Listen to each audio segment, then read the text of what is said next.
Alors j'avais commencé la semaine dernière à parler des 3 cuissons. 3 cuissons du poisson, 3 cuissons pour les viandes. Bien aujourd'hui, je vais vous parler des 3 cuissons, mais pour la cuisson des légumes. Vous savez que, pour ceux qui m'écoutaient, qu'il n'y a que 3 cuissons potentielles dans la cuisine, quelle que soit la cuisine qu'on fasse et où qu'on se trouve dans le monde.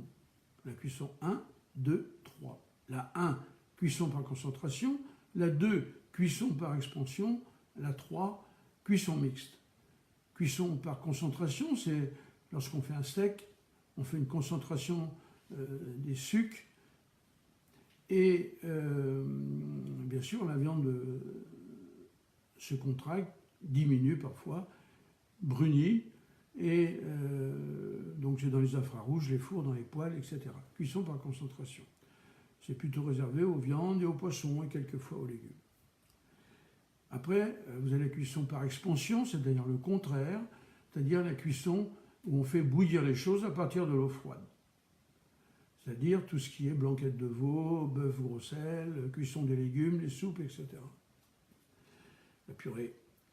Et la troisième, c'est ce qu'on appelle la cuisson mixte, c'est-à-dire on fait d'abord revenir dans un peu d'huile ou même à cru la viande qu'on veut faire cuire, ou le poisson, ou les légumes, et ensuite on rajoute un bouillon, et avec une certaine coloration, ce qu'on appelle un fond de braisage, et on laisse cuire le temps qu'il faut, et même pour certaines viandes, eh bien, comme le bœuf bourguignon, ça peut durer jusqu'à 3 heures, selon les pièces qu'on y met.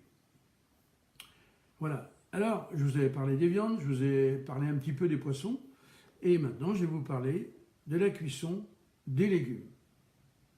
Et j'espère que ce que je vais vous dire vous plaira. Alors, on va commencer par la cuisson dans l'eau bouillante. Alors, les légumes peuvent être cuits à partir de l'eau bouillante, en pleine ébullition, c'est-à-dire à 90 degrés. La température de l'ébullition de l'eau peut aller de 89 degrés à petit clapot, ce qu'on appelle le petit bouillonnement, à 103 degrés sous pression, une cocotte minute par exemple.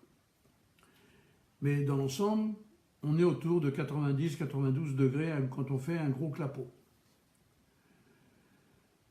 Donc on plonge ces légumes dans l'eau bouillante, on les laisse 7 minutes après la reprise de l'ébullition, puisque quand on met des choses froides, même dans l'eau bouillante, eh bien, ça provoque un choc thermique qui fait que l'eau ne bout plus. Donc on laisse remonter, et partant de là, on compte 7 minutes dans cette eau bouillante, puis se retirer dans une passoire, il faut faire attention quand on les retire, voilà, avant d'être plongé dans un bain d'eau glacée pour y être refroidi.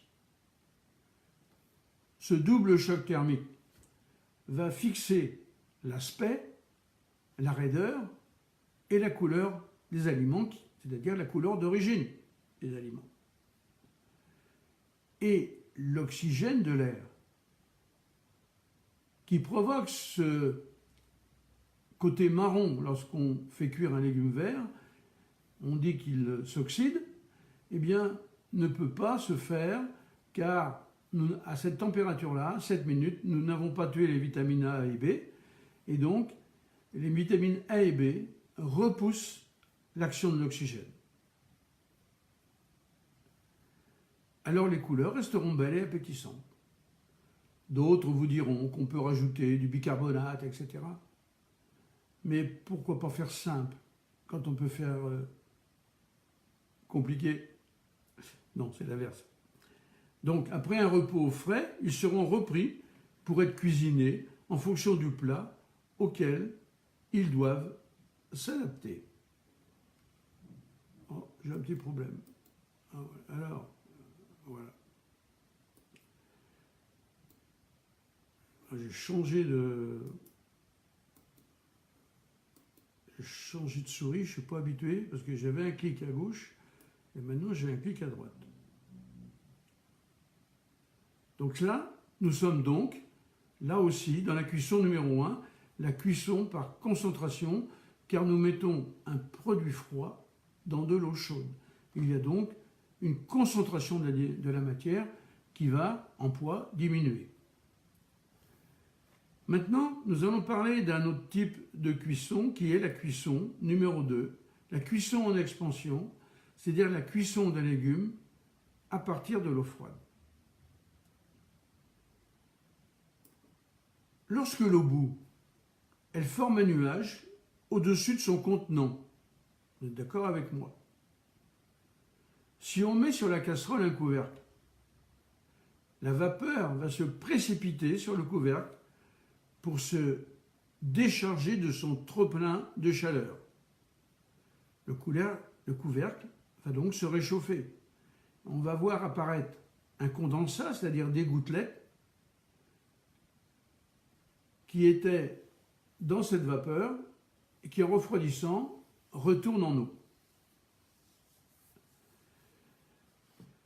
On appelle donc ce phénomène un condensat. C'est une vapeur dite mouillée et condensable. Elle est utilisée dans les cuits-vapeurs, les couscoussiers, ou toutes les cuissons vapeur à partir d'une casserole. Ce sont cette fois les choses à cuire qui absorbent la chaleur. Et l'élévation de température oscille autour des 90 degrés. Alors là, j'ai marqué une pause parce que 90 degrés, c'est pas n'importe quoi. Quand la nature a créé les possibilités de cuisson pour cuire, elle aurait pu mettre que l'eau bout à 120, 140, 160, 180, 200 degrés. Pourquoi pas? Eh bien non, elle a mis 90 degrés.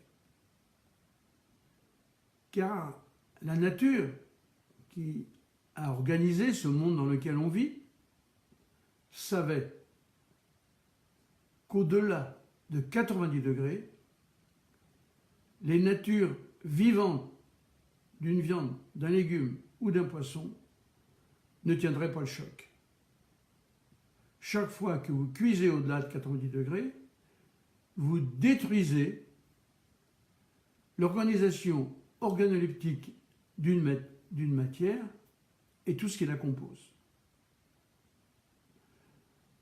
De façon nutritionnelle, bien sûr, je parle. En effet, les molécules qui la composent ont une vie intérieure. La bête est morte, le poireau a été arraché, découpé, lavé, le poisson a été dépioté,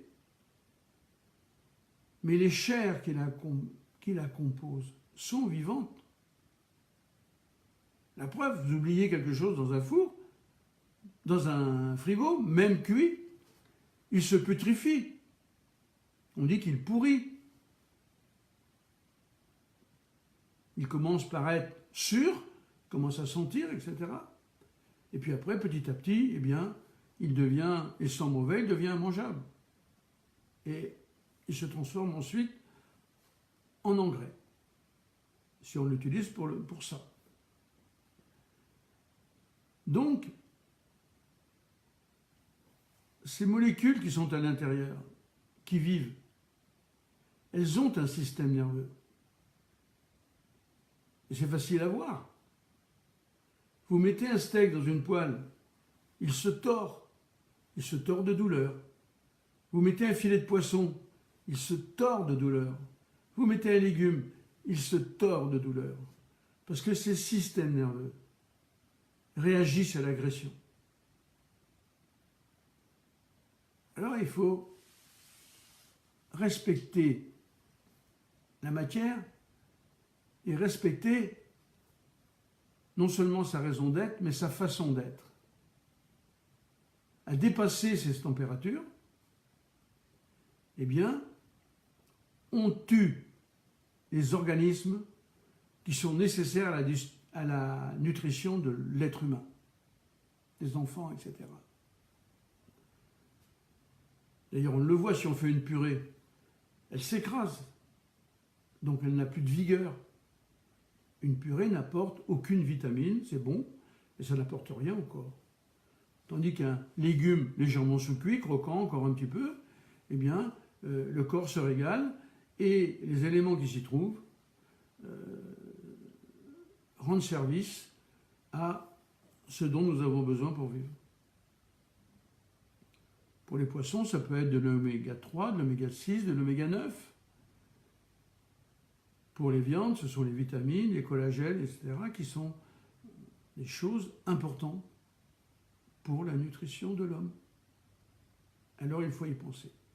Donc l'eau bout à 90 degrés pour cette raison-là, parce que la nature l'a conçue comme ça. Tout ce qui est produit a été fabriqué par la nature qui nous entoure.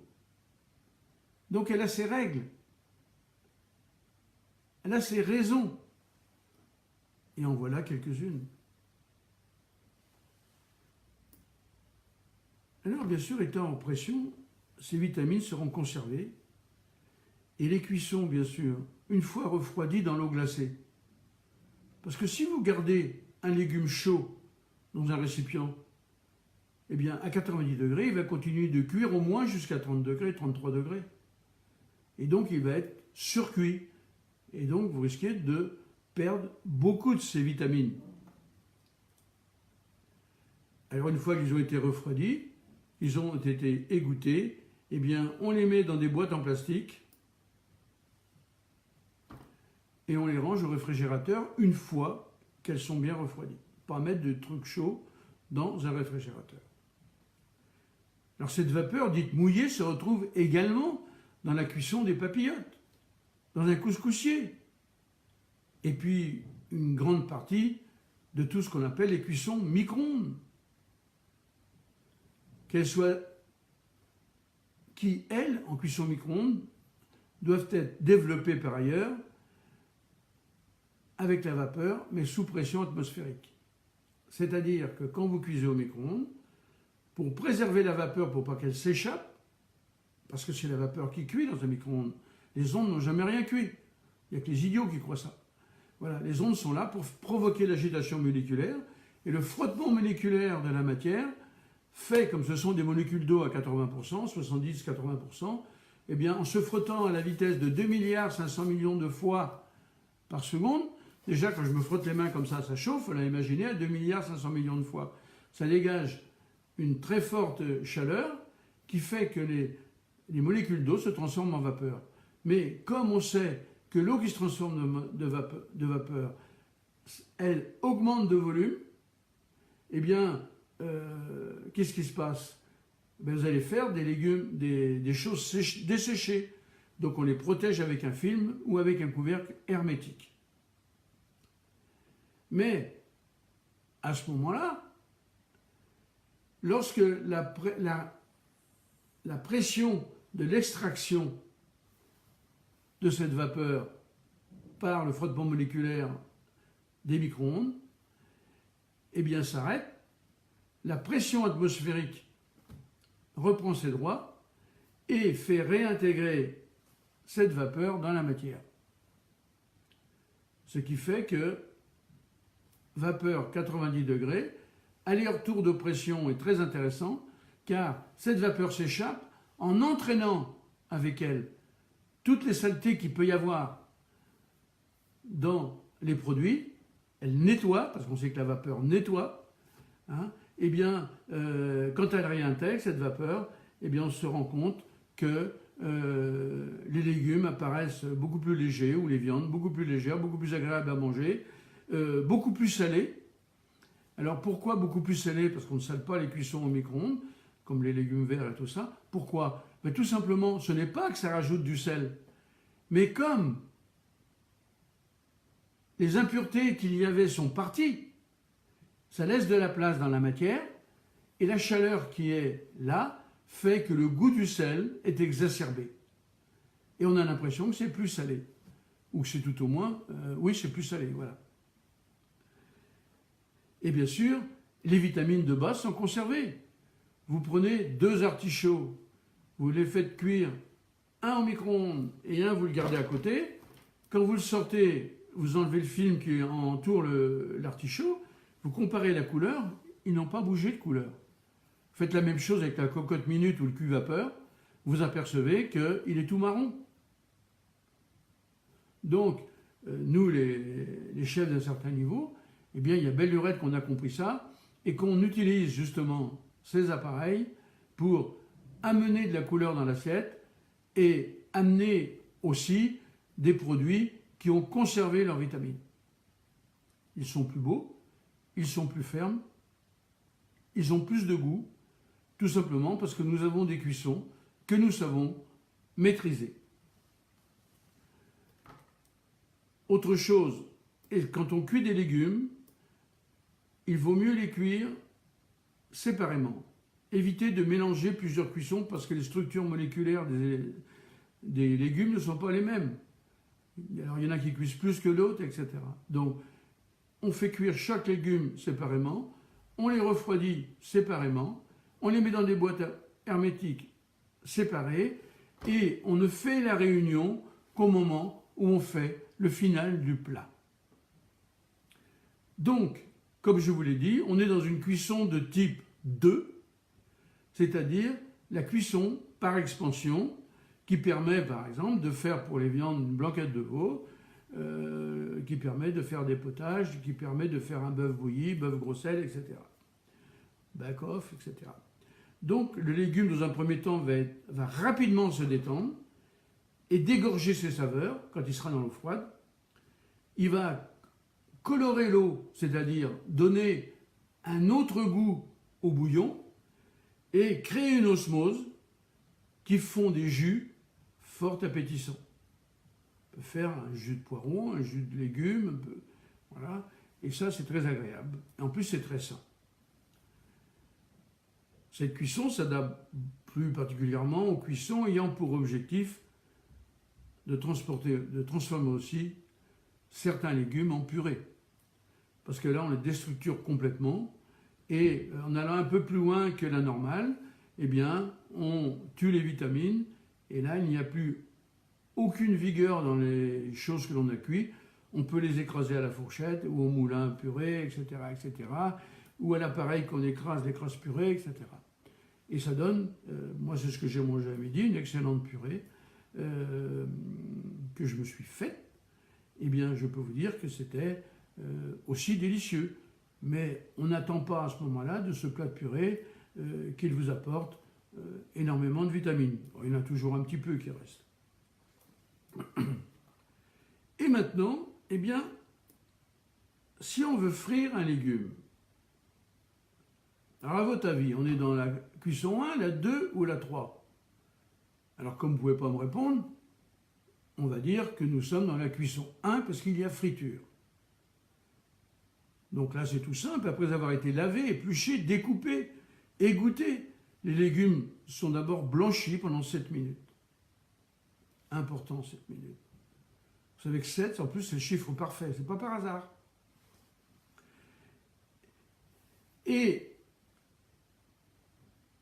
on peut les blanchir soit à l'eau, soit dans une huile de friture à 130 degrés Celsius. Ils seront déposés dans un bac ensuite en plastique avec une grille égouttoir afin de pouvoir s'égoutter pour ne pas les laisser tremper dans l'huile. Dans l'eau, c'est moins grave, mais c'est pareil. Il peut y avoir de la fermentation. Pour le service, ils seront repris 3 ou 4 minutes dans une friteuse ou dans une huile de friture à 180 degrés. L'huile ne doit jamais fumer. Au-delà de 180 degrés, l'huile se déstructure. L'huile d'olive, c'est 220. Mais mieux vaut, à la limite, faire le mélange des deux. On peut monter un peu plus. Mais 180 degrés, c'est la limite. C'est la grande limite. Aucune huile ne doit fumer. Car lorsqu'une huile fume, ça veut dire qu'elle se carbonarise. C'est-à-dire qu'elle fait des éléments de carbone qui, eux, sont cancérigènes car elles se déstructurent complètement. Même dans une poêle ou un sautoir. Je voudrais revenir maintenant sur la cuisson des frites. tout le monde coupe ses frites ou les achète prédécoupées, les met dans un bain d'huile et après, donc une première fois et ensuite les reprend pour les finir quand c'est pas fait une seule fois. Vous vous rendez compte ce que vous avalez? Alors moi, je vais vous donner une astuce qui est d'ailleurs sur mes pages internet, sur mes pages Facebook, dans un film. Cuisez vos frites à l'eau. Faites vos frites comme vous le souhaitez. Vous les portez à ébullition, 7 minutes, 6 minutes si c'est vraiment des petites frites, des petites frites fines. Vous les ensuite sortez, vous les trempez dans un bain d'eau glacée, ça va les raffermir. Vous les égouttez et là, vous les faites cuire dans une friteuse avec de l'huile. Mais il va se passer à ce moment-là un phénomène de physique. La densité de l'eau est d'1 kilo au litre. La densité de l'huile est à 0,6.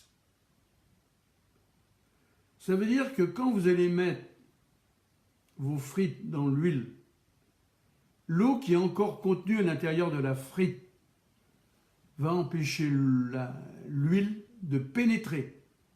Comme elle est plus puissante, elle ne pourra pas pénétrer.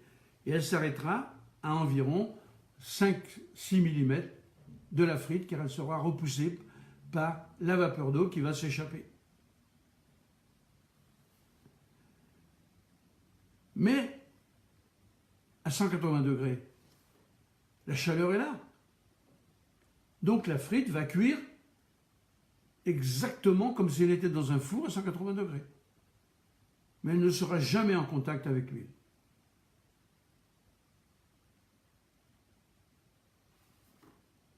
Intéressant, non? Ça veut dire que vos frites que vous allez faire cuire comme ça, qui vont être dorées comme vous le souhaitez, quand vous allez les sortir, vous allez les poser, vous pouvez même les poser sur la table, il n'y aura pas une goutte d'huile. Nous avons fait faire des mesures dans des laboratoires et nous avons comparé les deux cuissons au niveau teneur en huile. Les frites pré-cuites à l'eau sont 1000 fois moins grasses en pourcentage que les frites cuites à l'huile. Faites l'essai dès demain. C'est un bon truc que je vous donne pour ceux qui aiment les frites mais qui trouvent ça trop gras. Bien là, elles ne seront pas grasses du tout. Elles ne seront jamais en contact avec l'huile.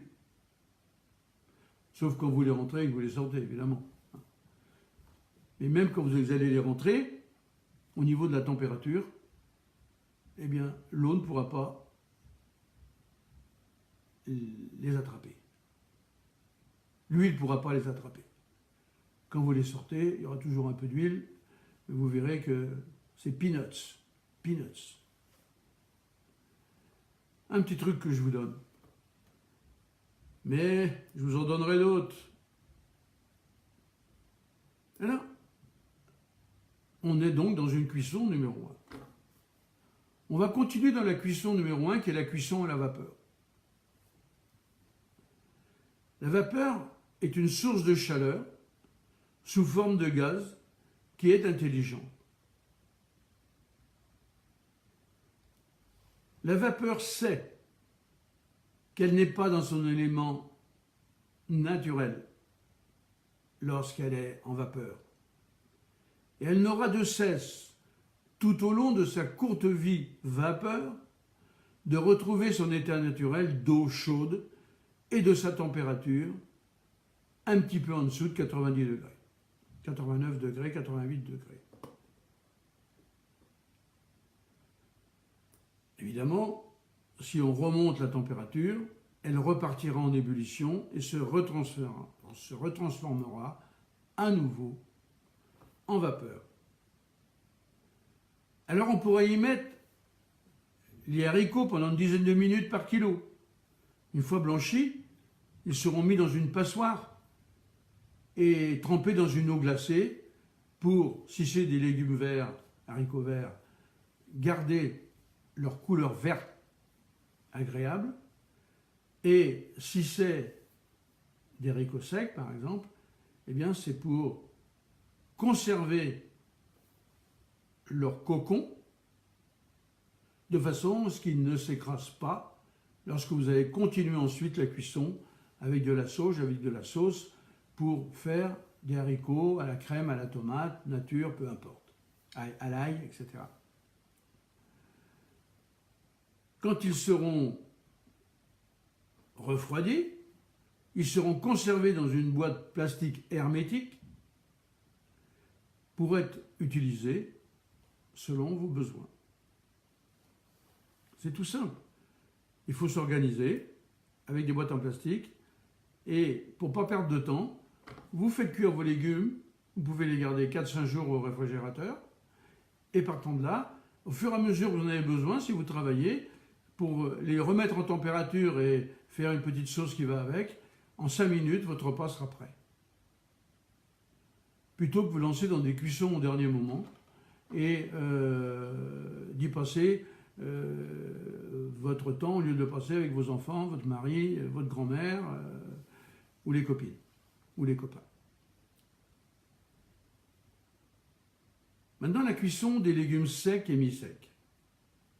Alors là, il faudra déjà les détendre, s'ils sont secs ou mi-secs.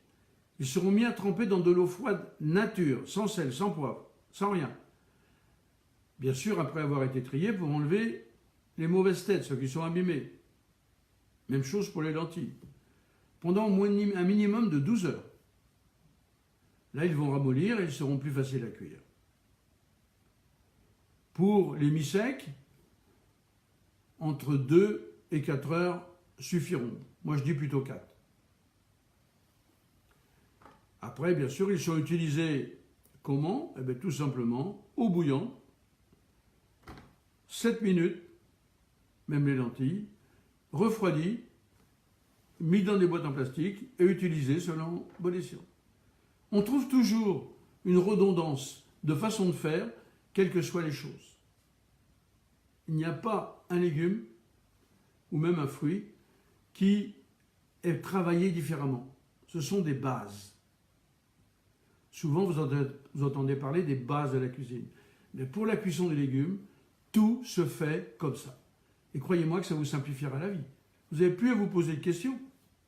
Vous savez qu'il faut faire bouillir de l'eau, qu'il faut les mettre 7 minutes, pendant 7 minutes après que l'ébullition soit repartie. Ensuite, qu'il faut les refroidir, les égoutter et les mettre individuellement dans des petites boîtes en fonction de ce que vous avez besoin. Pas compliqué, non?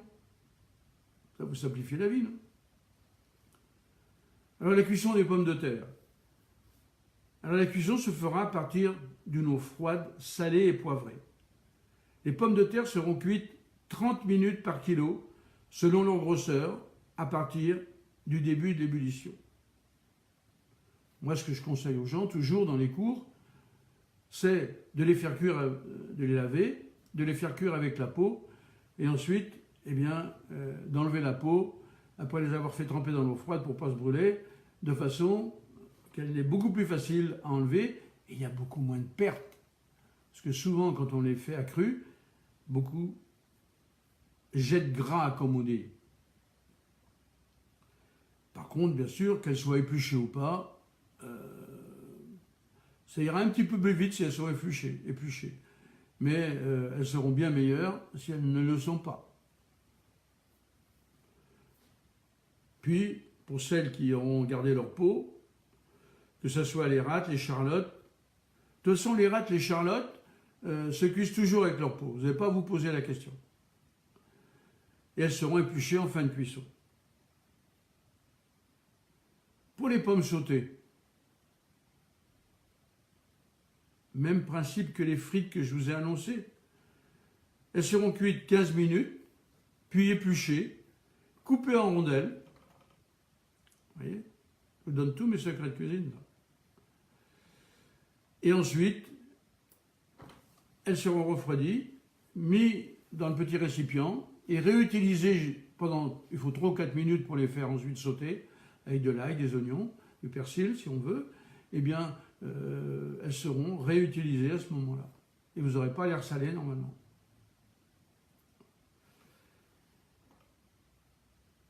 Alors, un légume qui pose beaucoup de problèmes aux gens, ce sont les féculents comme les lentilles, les haricots blancs, les fèves. On mettra dans une casserole en inox de la grandeur à peu près du double de ce qu'on a besoin par rapport à la quantité.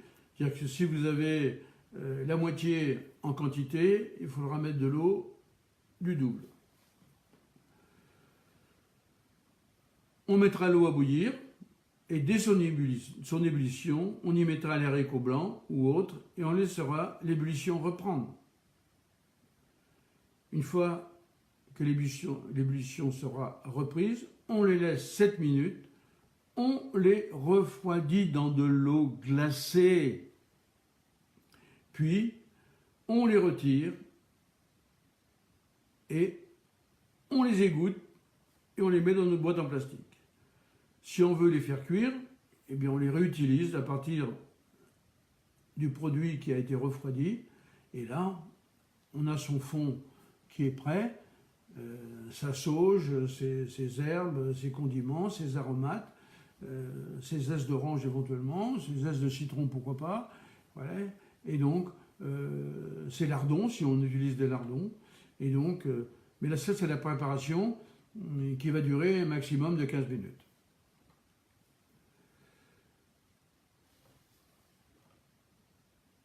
Quant au jus de cuisson, si vous les réutilisez aussitôt pour faire votre plat, eh bien, il vous faudra un jus de cuisson qui sera aromatisé avec des herbes, avec des épices, comme je vous disais, avec des lardons, de façon à donner du goût. Il ne faut pas oublier que ces légumes-là, que ce soit les haricots, que ce soit les lentilles, que ce soit les fèves, ce sont des éponges.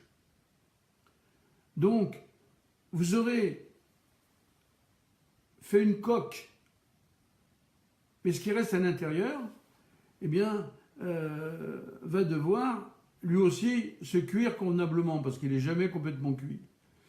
Et bien sûr, il va se gaver du jus que vous allez mettre, il va l'absorber, ça va faire gonfler vos produits, et bien sûr, le goût sera tout autre qu'une simple eau bouillie.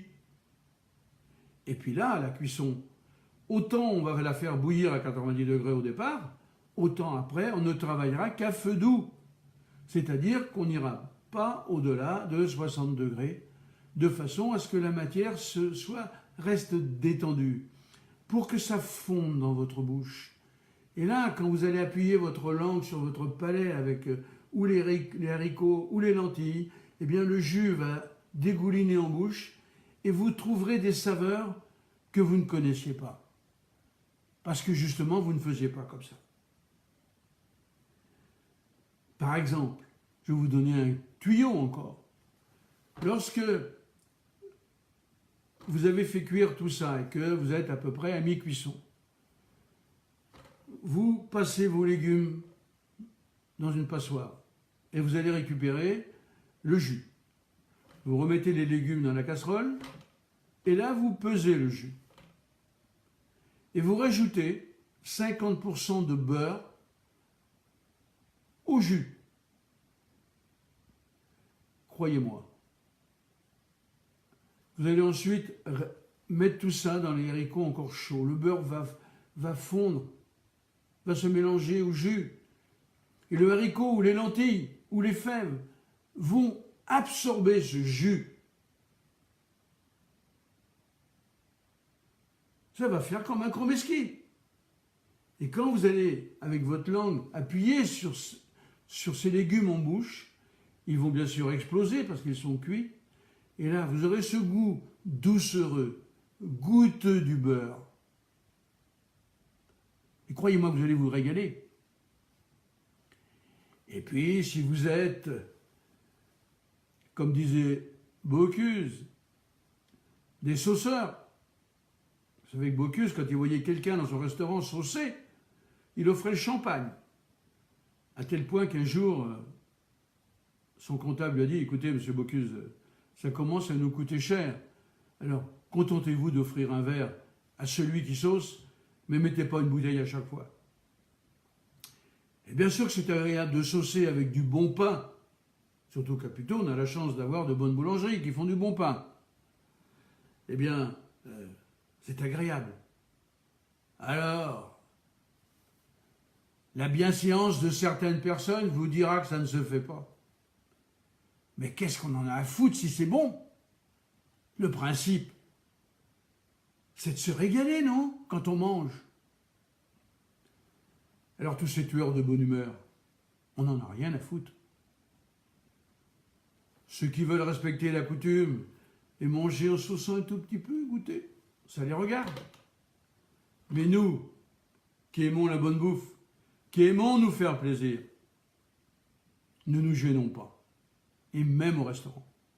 Alors au lieu de saucer avec les doigts au restaurant, saucer avec la fourchette, que vous aurez le pain piqué au bout de la fourchette, ce sera un peu plus discret.